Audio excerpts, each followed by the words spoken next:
vamos a tener la conversión de la hormona de crecimiento a un factor de crecimiento y tiene múltiples funciones, como la fábrica de nuestro cuerpo, uno de los principales.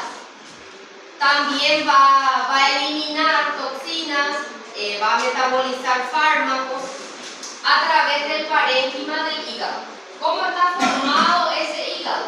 Primeramente que está rodeado por una cápsula de tejido conectivo denso y regular, que es la cápsula de Gleason, conocida en anatomía. Esa cápsula va a ingresar dentro del parénquima y va a formar como pequeños tabiques y lo va a dividir en pequeños lóbulos. Estos tabiques son muy finos. En la lámina de un humano es casi invisible ese tabique, a no ser que la lámina sea de un poro, porque el tabique es más delimitado, es más grueso el tejido conectivo que rodea los lobulillos. Cada lobulillo, que tiene forma hexagonal, más o menos hexagonal, algunos pentagonal, va a tener en el centro lo que es una vena central o centro lobular, se le llama. Es como si fuese un sol. Vamos a dibujar a nuestro lobulillo hepático de esta manera. En el centro, la vena central. A partir de la vena central, yo voy a tener las otras estructuras que le rodean. Vamos a tener cordones hepáticos y sinusoides. Los cordones hepáticos están formados por los hepatocitos. Cordones.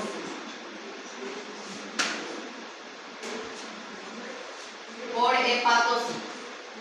Los hepatocitos son los responsables de la producción de la bilis y todas las funciones que le da al hígado.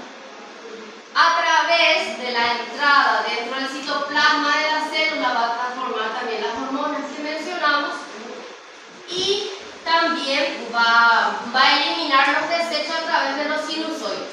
Entonces los hepatocitos son las células responsables de formar el parénquima del hígado y forman como en pequeños cordones. Entre un cordón y otro cordón vamos a tener la presencia de capilares sinusoidales. Entonces lo llamamos de sinusoides hepáticos. Cada lobulillo tiene misma característica: vena central, cordones hepáticos y sinusoides. En los extremos de los lobulillos voy a encontrar tres estructuras, que es la tríada portal. La tríada portal está formada por tres componentes, como su nombre lo dice. Va a estar formada por una rama de la arteria hepática,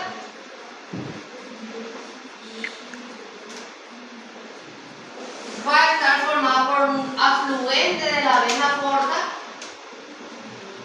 y conducto biliar.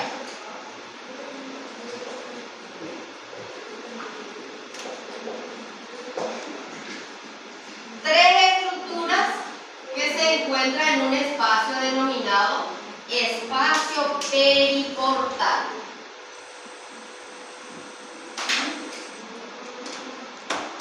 Ahora, ¿cómo voy a identificar las tres estructuras? Entre vena y arteria se diferencia por el grosor de su pared. A pared de ella es más fina y ella es más comprida, a luz de ella es mayor y casi siempre está ocupado por eritrocitos. La vena. La arteria va a tener capas en la túnica media. Va a ser más gruesa la pared de la arteria. Y el conducto biliar va a tener un epitelio distinto porque va a ser un cúbico simple. Sin embargo, los vasos sanguíneos tienen un epitelio plano simple. Entonces se diferencia en cuanto al grosor de la pared entre una vena y una arteria. Y el conducto biliar, por tejido epitelial que va a ser cúbico simple. En cada extremo de los lobulillos hepáticos voy a encontrar a la tríada portal, ocupado por un espacio periportal. ¿Cómo veríamos? Aquí tenemos a los lobulillos representados. Estos son los cordones hepáticos y entre ellos tenemos a los capilares sinusoidales. Y en el centro tenemos a la vena central. Y en los extremos a la tríada. Arteria, vena, conducto biliar. Arteria, vena, conducto biliar. ¿Cómo están formados los cordones hepáticos? ¿Por qué tipo de células? Hepatocitos. Hepatocitos. ¿Cuál es la función exócrina de los hepatocitos? Bilis. Producción de bilis. ¿Dónde se va a ir la bilis? Se va a ir al conducto biliar. Tanto que esos conductillos que se encuentran van a formar el árbol biliar y van a desembocar en conductos mayores. Conducto hepático derecho e izquierdo que va a formar el hepático común.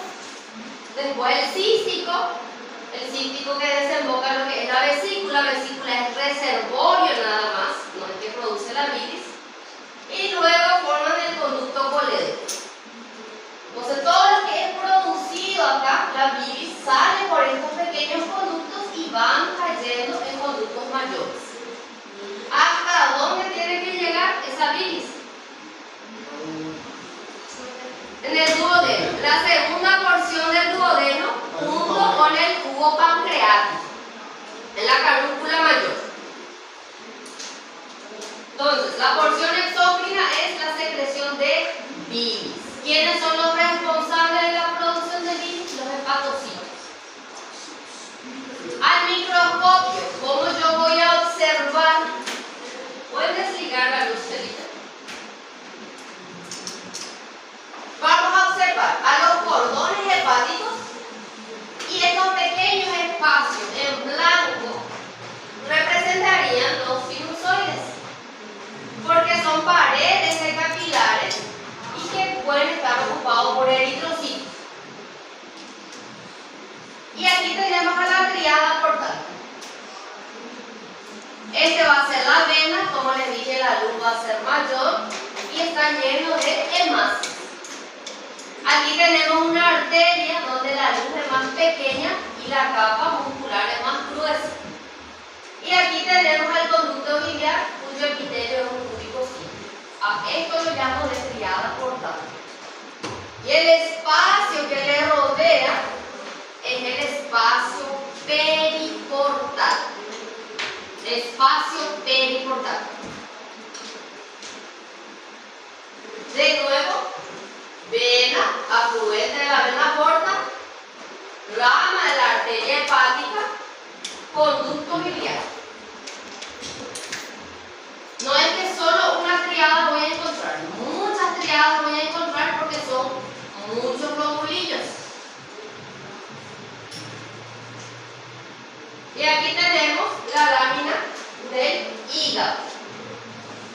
Vena central, como yo sé que es vena central, porque no está acompañado por otras estructuras. Esa es para diferenciar entre una vena central y una tríada portal, porque ambos tienen venas, solo que la vena central no va a estar acompañada por otra estructura, va a estar asociada. Vena central, cordones de hepatocitos, y entre cordones y cordones voy a observar a los sinusoides. Objetiva de 40, Pinoco, aquí, vena central, cordones hepáticos. Si se les marca una célula de esto va a ser hepatocitos. Si se les marca aquí va a ser sinusoides. Existen otras células.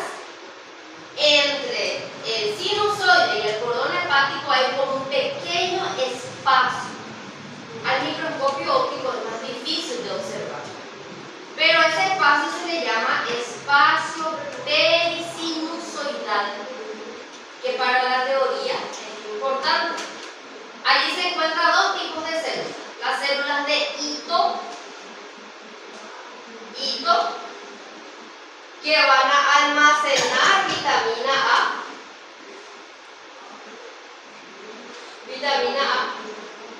Y vamos a encontrar hacia la luz del sinusoide a las células de Kupffer,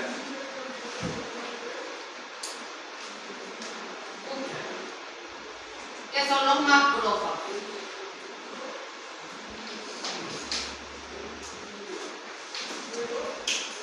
Células de hito en el espacio perisinusoidal porque están por fuera del sinusoide. Y las células de Kupffer se encuentran más hacia la luz del sinusoide, el capilar sinusoidal. Para la parte práctica nosotros no vamos a visualizar esas células. Nosotros lo que vamos a identificar los globulillos, centralizar nuestra vena central, cordones hepáticos y sinusoides. Y los que se encuentran en los extremos van a ser las triadas portales. Y los componentes de la triada portal, ¿cuáles eran? Vena porta, arteria hepática y conducto biliar. Siempre están tres juntos, 3 o 4 porque hay los globulillos que comparten. Diagnóstico de órgano, hígado. Y dependiendo de dónde está marcado, diagnóstico de estructura, vena central, diagnóstico de estructura, cordones hepáticos, diagnóstico de estructura, la parte espacial va a ser sinusoide hepático. Diagnóstico de estructura, triada portal. Y tiene que ser una objetiva mayor para poder observar los componentes de la triada. Sí. Conjunto. Espaço portal e volta. El que le rodea. Espaço portal e periportal. ¿Es la misma cosa? Espacio portal y periportal. El espacio portal es en donde se queda. El periportal es el que es ocupado por tejido conectivo, en donde vamos a encontrar vasos linfáticos que van a recoger la linfa. Dentro, então. Exactamente. Dentro. Periportal sería alrededor de la triada portal, porque allí va a drenar la linfa. Hay un cuarto componente en esa triada portal que es un vaso linfático. Periportal dentro. Sí. Portal. Triada portal está dentro del espacio portal y el espacio portal ocupado por el periportal.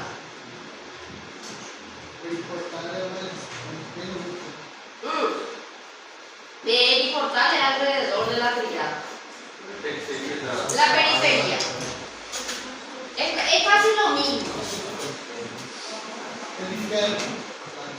Periferia.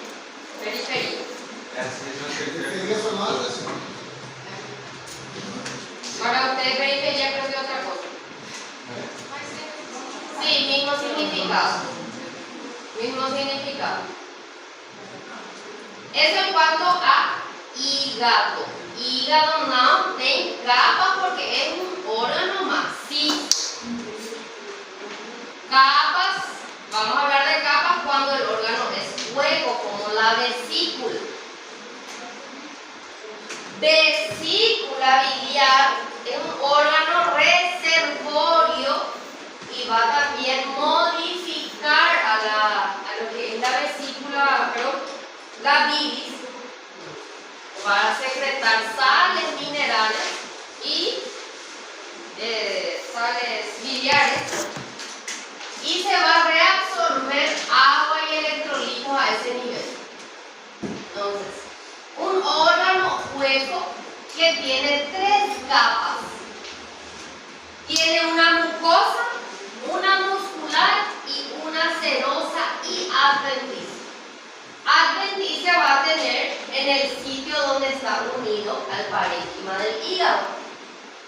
En esta región voy a tener adventicia. La parte del fondo y aquí el cuello está peritonizado, eso va a tener serosa. No tiene capa submucosa. La capa mucosa presenta vellosidades porque ahí se reabsorbe agua y, como les dije, electrolitos. Las capas de la vesícula se observan de esta manera a nivel microscópico. Tiene una capa mucosa cuyo revestimiento epitelial es un cilíndrico simple. Capa mucosa, epitelio cilíndrico simple, una lámina propia de tejido conectivo laxo.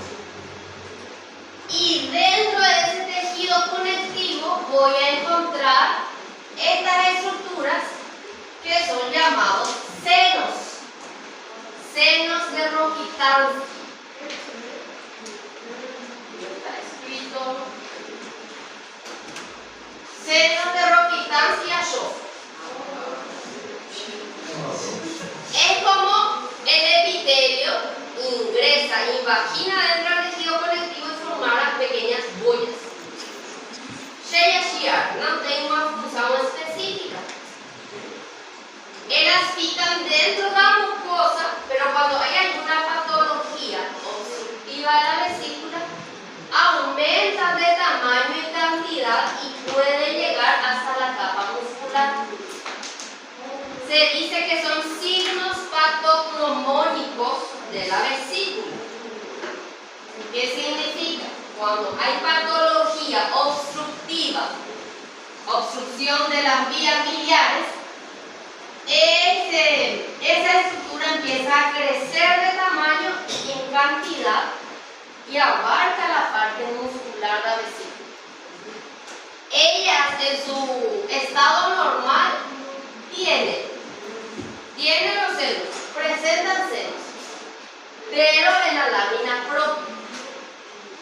Cuando la vesícula está enferma, estas estructuras llegan hasta la capa muscular. Y como les dije, una imaginación del tejido epitelial que fue encerrado, como que formara bollas dentro. Está lleno de aire, no produce nada, no hay ninguna glándula. La capa muscular que se encuentra por debajo de la lámina propia es un muscular liso, donde los haces de los músculos son longitudinal y circular. Se van entremezclando, no tienen una disposición fija. Entonces, por eso lo llamamos de capa muscular nada más.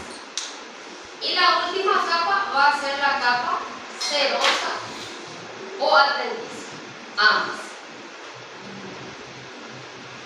De nuevo aquí vemos las vellosidades, epitelio cilíndrico simple, los senos de Rokitansky, esta es la lámina propia, tejido conectivo laxo, capa muscular y aquí la capa serosa.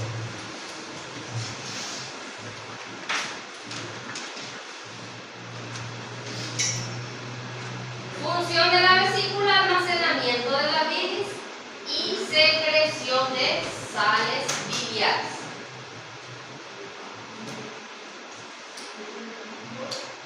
De vesícula es todo. Falange y capas y la función de él. ¿Qué tipo de epitelio tiene la mucosa? Cilíndrico simple, al igual que el tubo digestivo.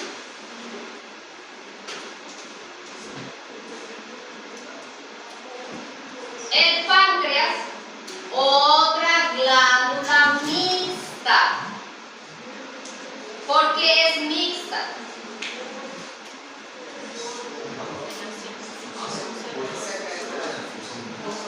Puede ser, pero esa sería la definición. Tiene una función endocrina y una función exócrina.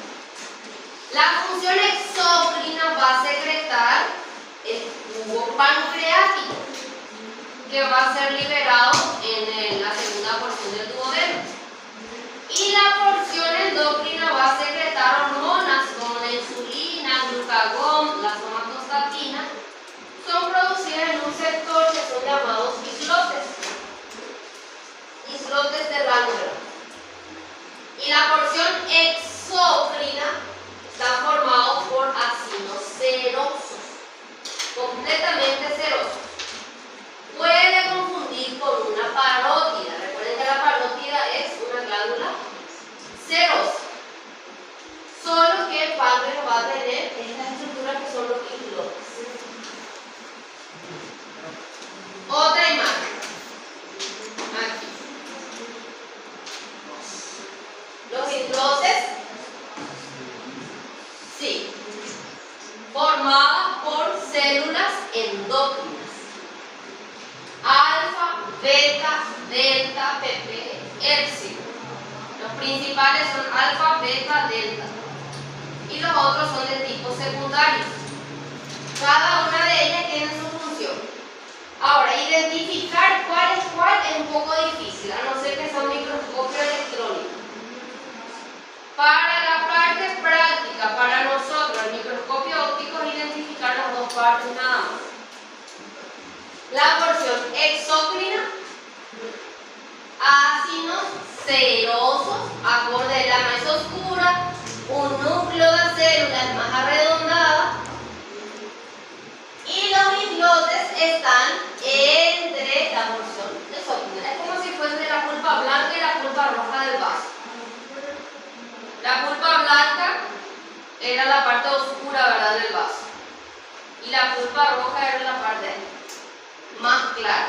Aquí es al revés. Pulpa roja y pulpa blanca. En el vaso la pulpa blanca era más oscura porque encontramos los linfocitos que son más basófilos. Aquí en el páncreas es al revés. La porción exócrina es más basófila aquí, más oscura, más rojo. Y la porción endócrina es más clara. Y sí se llega a observar en el microscopio ambas partes. No están delimitados por ningún tejido conectivo porque no tiene cápsula alrededor. Ellos son nada más cúmulos de células que están dentro de la porción exócrina. Y entre ellas también puedo observar pequeños adipocitos.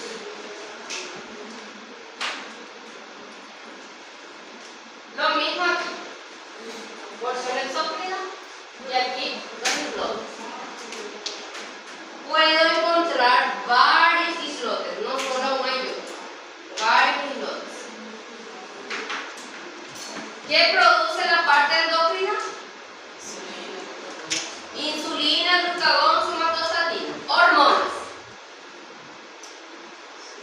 Esa porción endócrina van a estar rodeados por capilares de tipo fenestrados, porque recuerden que las hormonas van a ser liberadas en la corriente sanguínea directa.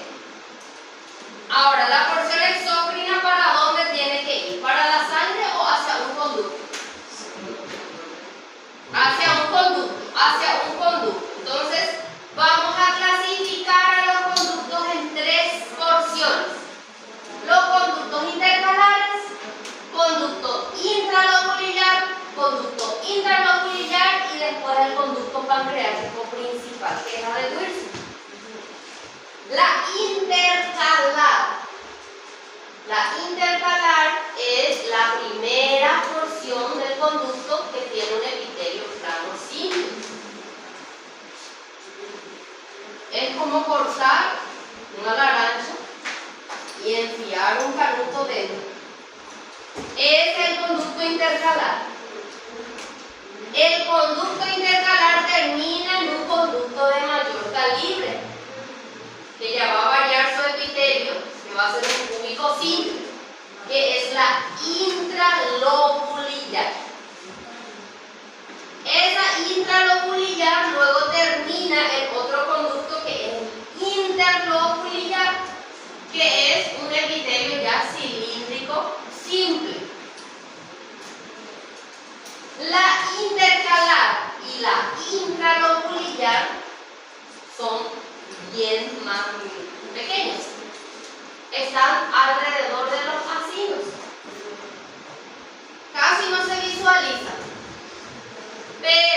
partir de la interlobulillar sí ya es visible porque va a estar rodeado por una capa de músculo liso. Interlobulillar. El otro es inter, dentro. Y la intercalar es la que sale directamente de la cima, de la porción del adenómero. La interlobulillar ya es visto a nivel macroscópico y van a ser estos conductos que llegan al conducto pancreático principal. Parece como espinas de pescado, de peixe. Pues aquí tenemos al conducto de Wilson y estos son los interlobulillares.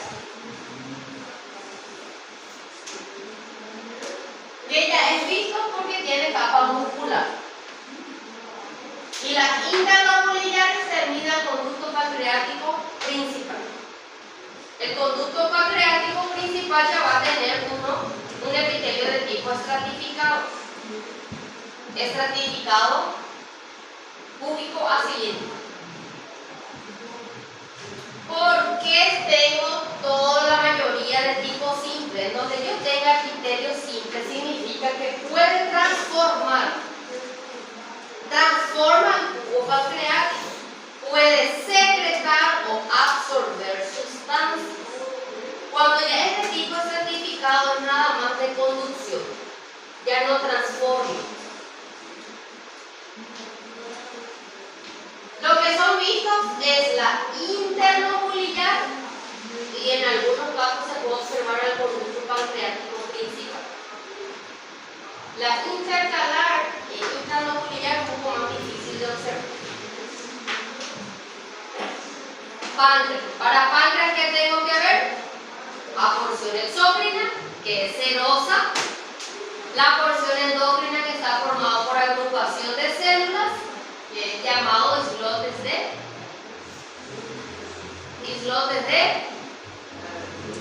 Langerhans. Y su sistema de conductos.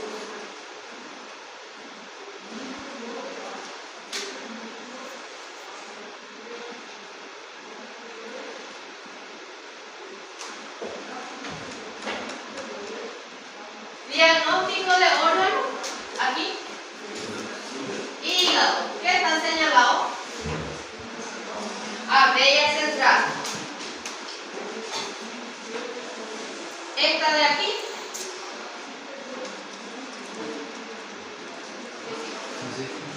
Vesícula. ¿Cuántas capas tenía la vesícula? 3 capas. Muy bien. ¿Cuáles son? Mucosa muscular, serosa y adventicia. ¿Qué epitelio tiene nuestra vesícula? Cilíndrico simple. ¿Y estos qué son? Los senos. Muy bien, los senos de Rokitansky.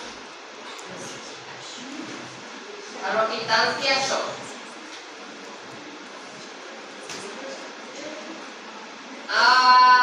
Páncreas, vesícula y fígado. Hoy.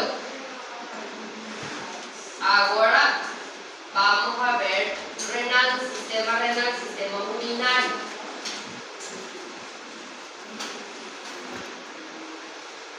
Semana que viene vemos segmentario, después nos falta femenino, masculino y ahí terminamos. 3, 4 clases más y ya terminamos. Femenino, masculino y ahí nos sobra un día para repaso. Sistema renal. El sistema renal o urinario está formado primeramente por el órgano que va a filtrar la sangre, que son los riñones. Es también como el hígado, otra pequeña fábrica en donde se va a metabolizar algunos medicamentos, se va a desechar también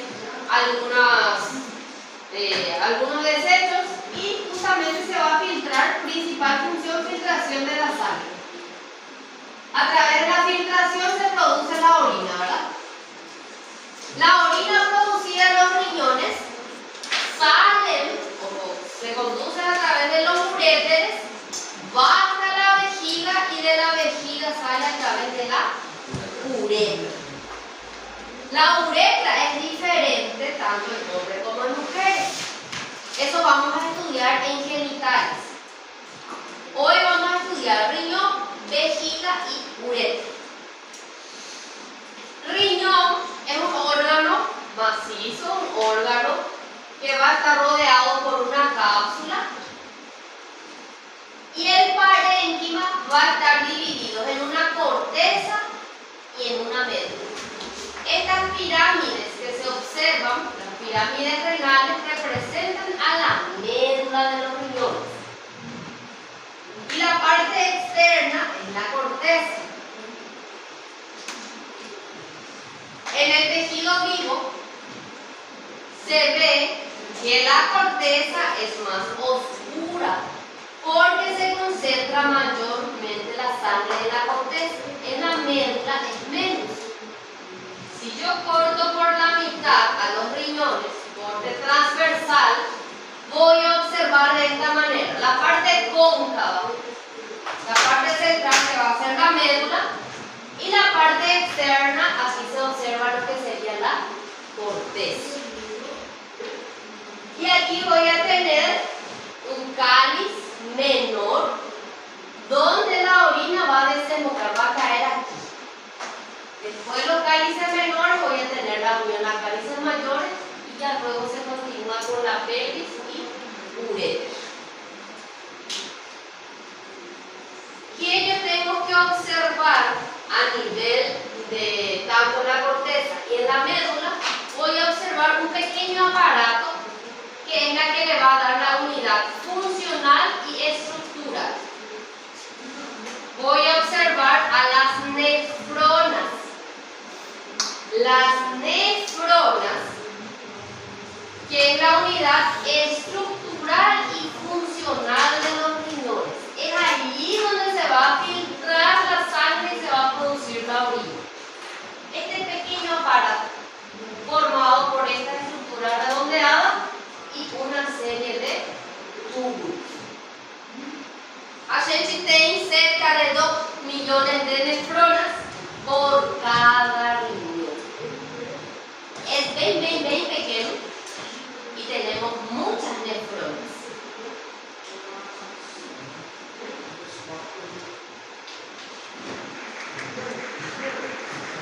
Son estructuras microscópicas.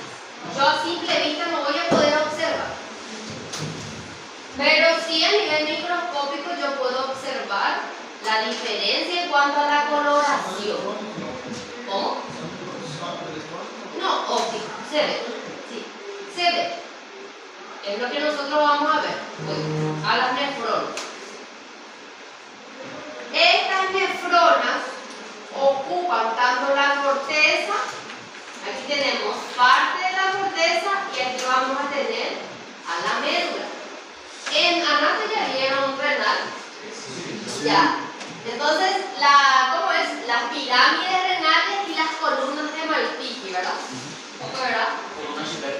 De Bertin. Columnas de Bertin y pirámides de Malpighi. Las pirámides de Malpighi sería la médula y las columnas de Bertin representarían un tejido cortical, parte de la corteza. Es como si fuese un sorbeche que tiene, ¿cómo se le llama a la parte del cono? Casquilla. Pues.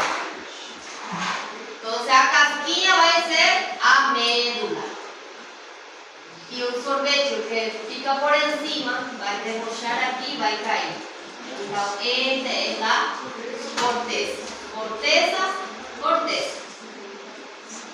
A esto yo lo llamo columnas de Bertin y a esto pirámides de Malpighi. ¿Qué yo voy a encontrar en esto? Voy a encontrar a las nefronas.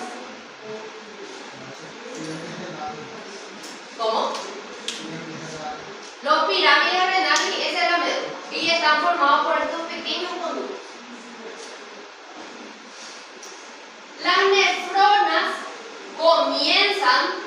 estas estructuras redondeadas, que son llamados corpúsculos. Los corpúsculos renales tienen un capilar adentro que se llama glomérulo, rodeado por una cápsula que es la cápsula de Bowman.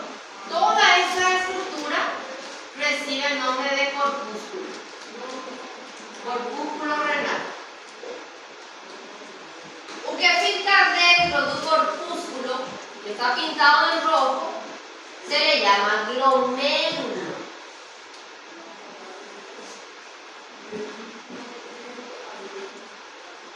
El glomérulo es un novelo de capilares obesos. Entra a través de una arteriola aferente, se convierte en capilares fenestrados y sale a través de una arteriola eferente. ¿Cómo llegan a ser capilares? A través de las arterias renales. Las arterias renales van a dar arterias más pequeñas. Luego se convierten en arterias arcuatas. Van ramificándose hasta ingresar dentro de la corteza para convertirse en capilares. Ese capilar va a estar rodeado por una cápsula, que es la cápsula de Bowman. Y allá cuando estudiaron tejido epitelial vieron que la cápsula de Bowman tiene un epitelio. ¿Qué epitelio tiene la cápsula de Bowman?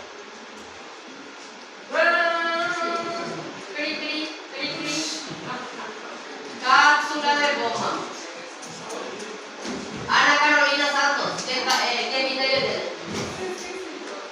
Plano simple. Plano simple.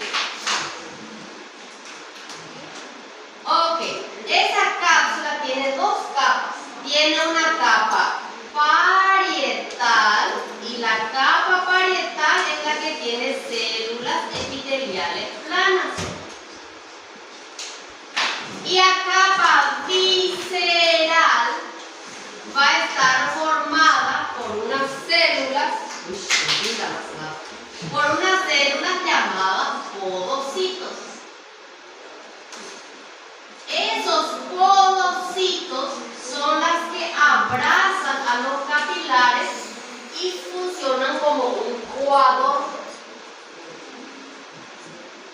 ¿Qué pasa con la sangre? La sangre ingresa y va a ser coado por los podocitos. Los podocitos funcionan como filtros. Son llamados podocitos porque parecen polvo. ¿Cómo es? Pulpo. Tiene varias extensiones.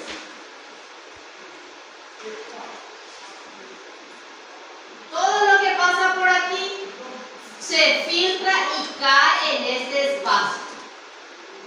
Recuerden que tenemos dos capas, ¿verdad? La capa parietal y la capa visceral.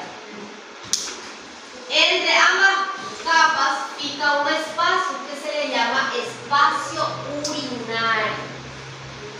Se filtra la sangre, cae en este espacio y se va a dirigir hacia una serie de conductos. ¿Qué es lo que vamos a observar aquí?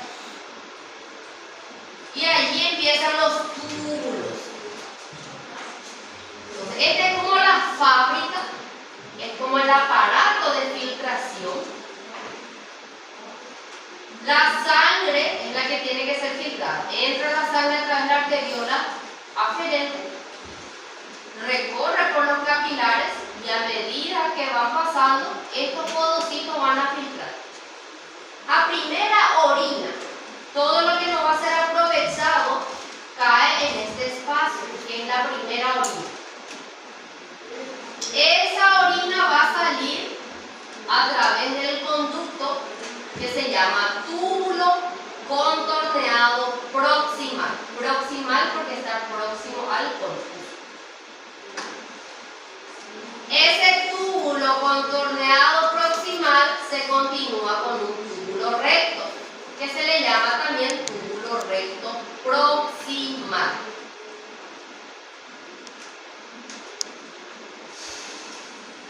El túbulo recto proximal hace como una U que lo vamos a llamar asa de Henle. Asa de Henle. Asa de Henle.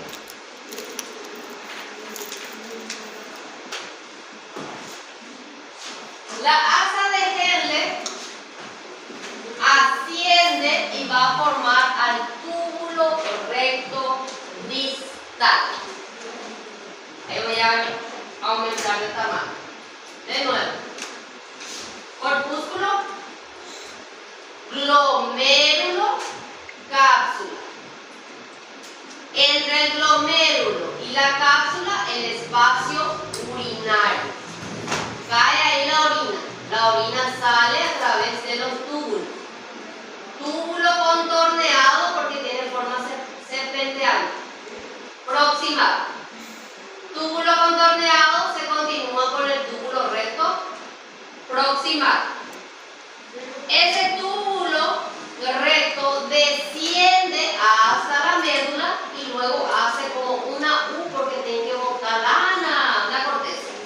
A esto lo llamamos asa de Henle. Asciende y forma el túbulo recto distal, porque ya está más lejos de nuestro corpúsculo. El recto distal se continúa con otro contorneado, que también lo vamos a llamar de contorneado distal. Hasta ahí forma la nefrona. Cadea orina. La orina va haciendo, va subiendo. Tiene que caer en un túbulo colector. Se une al túbulo colector a través de un túbulo conector. A nefrona se une con el colector a través del conector. Varias nefronas desembocan en un conducto colector. ¿Para dónde tiene que salir la orina? Vértice de la pirámide. Aquí vamos a tener los cálices menores y ahí va a salir la orina. De los cálices menores, mayores, pelvis renal, uretra. Los túbulos, ¿por qué no sale así directamente? Porque los túbulos van a modificar, se va a reabsorber agua, se va a reabsorber sodio, se va a secretar potasio, urea, creatinina, se va modificando a medida que van pasando por la ruta, va siendo modificado. Exactamente. La eritropoyetina es en la sangre. Aquí yo voy a tener unas células que el aparato glomerular y ahí la que se va a liberar. ¿Cómo? La creatinina. Sí, creatinina, que va a ser eliminada. Ahora. O excesso dela causa acidose. Sí, eso sería ya algo dañino para nuestro cuerpo también. ¿Qué pasa si yo tengo el aparato de filtración, deja pasar mucha cosa? Ahí se va a perder albúmina, se va a perder eritrocito. Esa membrana es bien selectiva. Eso deja pasar lo que no va a ser aprovechado. Cuando hay alguna glomerulonefritis, el problema es a nivel de los capilares, del glomérulo. Aumenta el tamaño de ese aparato de filtración y deja pasar cualquier cosa. Hasta el eritrocito se deja pasar. Ese corpúsculo, voy avanzando, ese corpúsculo tiene dos polos. Tiene un polo vascular y un polo urinario.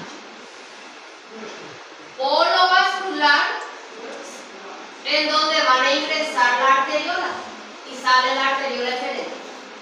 Y un polo urinario en donde se continúa con el contorneado proximal. Y en el polo vascular voy a tener a las células mesangiales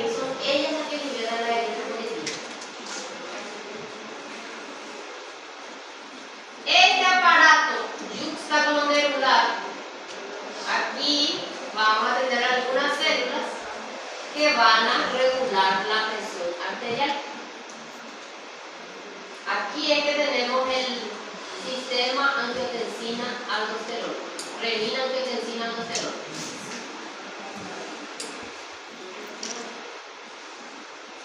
¿Cómo son llamados estos capilares?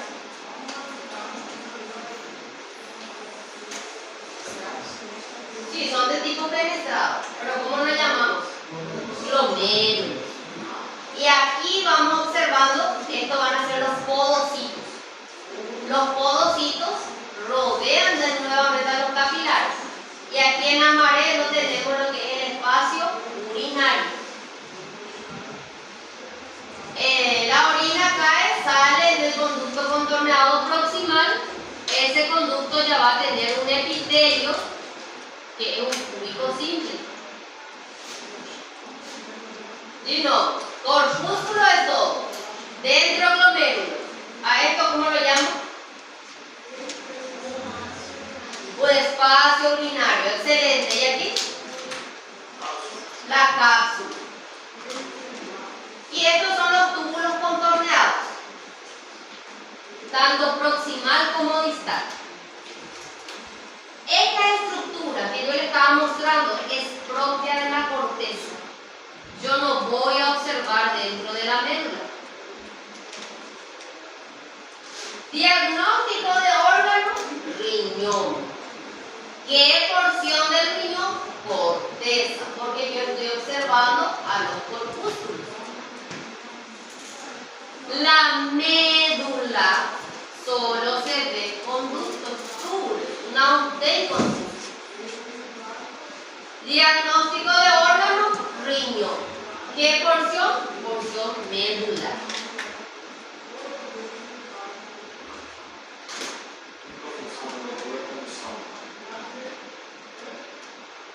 Conducción.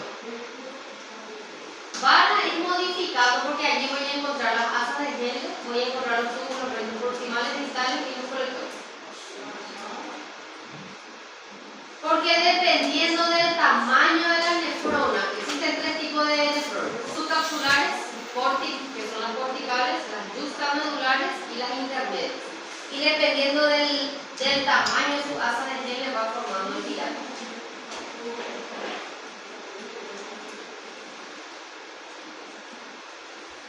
De nuevo, aquí. Diagnóstico de órgano, riñón. Parte de la médula. Vieron que su coloración es más pálido, es más claro. Y aquí vamos a tener a la corteza. ¿Qué tengo que ver en la corteza? Esas bolillas, parecen como coágulos de sangre, que son los corpúsculos. Los corpúsculos van a estar ocupando un espacio que se llama laberinto cortical. Aquí se observan rayos medulares, son llamados. Esos rayos medulares van a estar formados por túbulos rectos.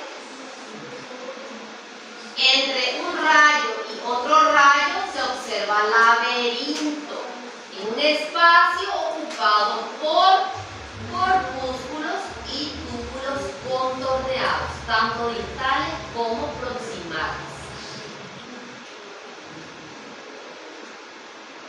Voy a colocar esta imagen aquí. Porción corteza, porque veo a los coágulos, parecen coágulos, exacto. Estos van a ser los rayos medulares. Y aquí hay como un espacio, digamos, que tiene otras estructuras. Los contorneados y los corpúsculos. Es llamado laberinto cortical porque parece un laberinto. Los túbulos contorneados forman pequeños caminos que parecen laberintos. Todo eso es parte de la corteza.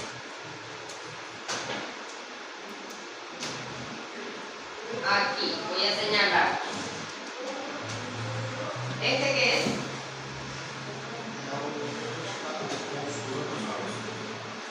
¿Qué está dentro del corpúsculo?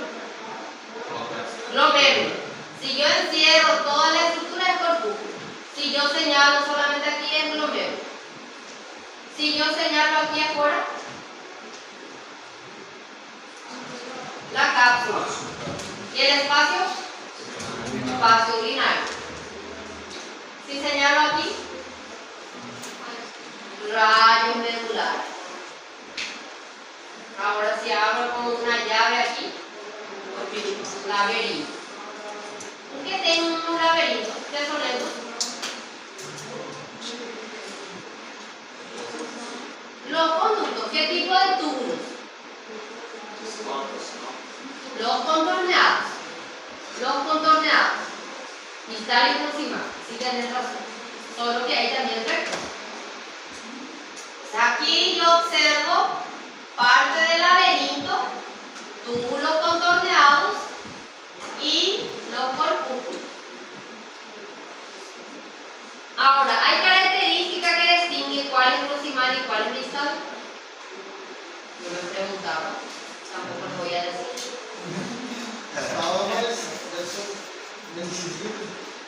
El distal, a luz de ella, es bien nítido. No, ese es un proximal, está sucio, está ocupado. La luz de ella es más estrellada.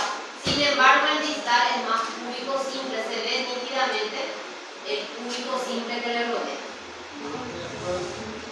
No, los dos son cúbicos simples, solo que el proximal va a tener microvellosidad y el distal ya no tiene.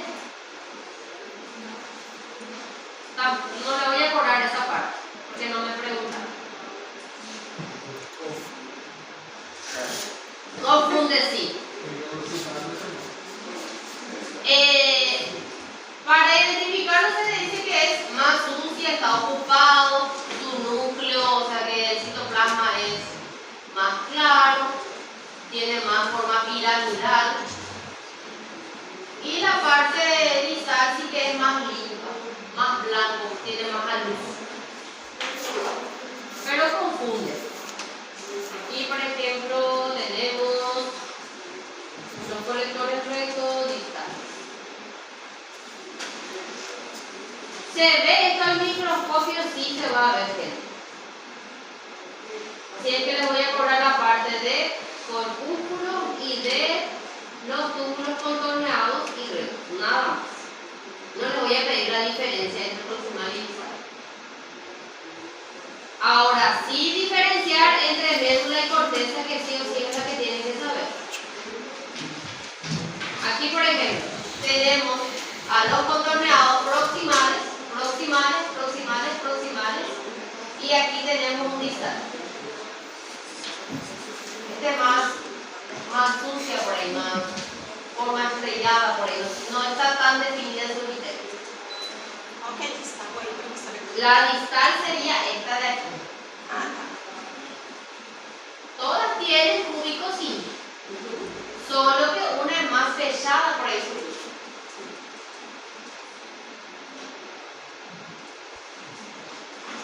Y en la médula, veo corpúsculos. Esta parte que sería también médula. Exactamente, porque aquí veo a los corpúsculos y a los túbulos contorneados.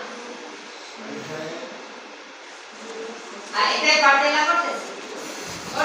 Aquí es médula. ¿Vieron que sí saben? Ahora sí ya van a estudiar más con tiempo, ¿verdad? Para la final.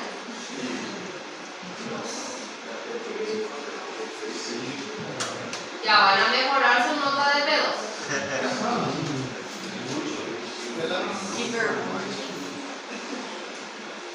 Punta de mi pirámide, este es el vértice. Aquí vamos a tener al cáliz menor.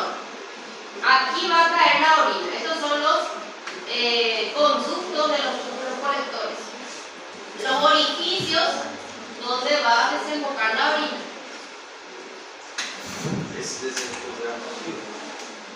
Sí, la papila renal. Esta parte de la papila renal, donde vamos a tener el área cribosa.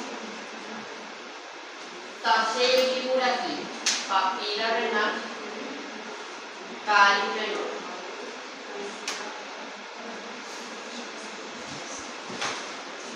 Riñón es la que complica más, el resto es fácil, la vía urinaria es fácil. Porque es solo hablar de capas, aquí ya no tengo glándulas, aquí no tengo más nada específico. Ureter y vejiga son conductores, son vías urinarias. Uréteres son vías urinarias. Por lo tanto, tiene que ser hueco. Si es hueco, va a tener paredes. Tiene una capa mucosa, una muscular y adventicia. Si tiene mucosa, ¿qué tipo de epitelio va a tener? Si tiene mucosa, cúbico simple, cilíndrico simple.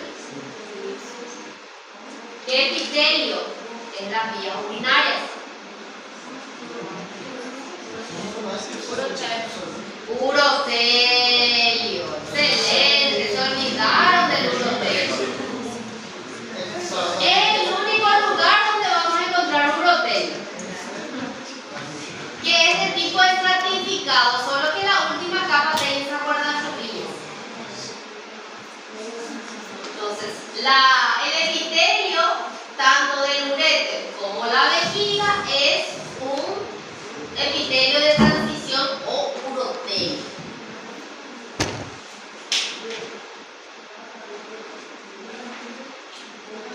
¿Cómo saber cuál es uréter y cuál es vejiga? Al uréter siempre lo van a ver entero, porque es una cosa pequeña, un conducto bien finito, cortado siempre por la mitad, y voy a observarlo desde arriba, es un corte transversal. A capa mucosa, tejido epitelial, lámina propia, y la capa muscular es la que le rodea, músculo liso. Y aquí para afuera, obviamente, a la capa adventicia. La capa adventicia, ¿verdad? Sin embargo, la vejiga es más grande. Vejiga voy a ver solamente como un fragmento, un pedazo de ella, en la lámina. Yo lo voy a ver entero a la vejiga. Aquí se observa la capa mucosa, la capa muscular y una capa adventicia.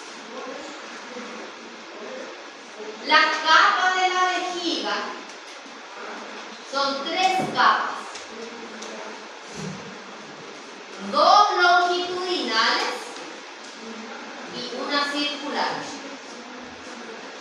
Longitudinal interna, longitudinal externa, entre ambas capas una circular media. 3 capas muscular en la vejiga. Al igual que la mitad inferior de los uréteres. Uréteres, la parte inferior, la parte que se va a unir ya con la vejiga, va a tener también 3 capas. La parte superior solo tiene 2 capas. 2 capas de músculo liso. ¿Cómo? La pelvis acá, esta es la pelvis. Misma capas, mismo epitelio. A partir de los cálices ya voy a tener esa capa, ese revestimiento epitelial. Tenemos los cálices menores, mayores, y aquí tenemos a la pelvis. Hasta aquí es pelvis, hasta el borde inferior del riñón, ¿verdad? Después ya se continúa con los uréteres. Misma conformación, mismo tipo de epitelio. Nada más que muda, la parte inferior ya muda, ya es su capa muscular, ya van a aparecer 3 capas de músculo liso. Los de arriba es circular externa y una longitudinal interna y una circular externa. Al revés, aquí circular interna, longitudinal. Al revés. Longitudinal interna y circular externa.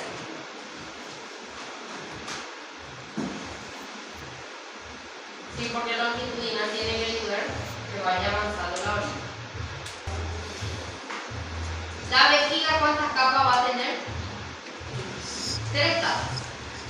¿Cuántas capas musculares tiene? También 3. ¿Qué epitelio tiene? Puro telio. Al uréter siempre lo voy a ver entero. Y a la vejiga nada más un fragmento de ella porque es más grande. Recordando que una vejiga vacía va a tener pregas y una vejiga distendida va a ser más lisa, porque se va a distender la pared. Y eso, nada más. No tiene glándulas, no tiene conductos, nada más. Saber las capas y diferenciar entre uréter y vejiga. Por que nutrições pedem muitos exames de bexiga cheia para poder verificar se o específico Para verla, justamente para diferenciarlo, porque cuando la vejiga está vacía, la pared colapsa y confunde, no se visualiza bien las otras estructuras. Ahora cuando está llena, ella fija como un límite y se ve la parte del fondo de Douglas y se va a ver la otra estructura. Por eso siempre se quiere tomar agua antes.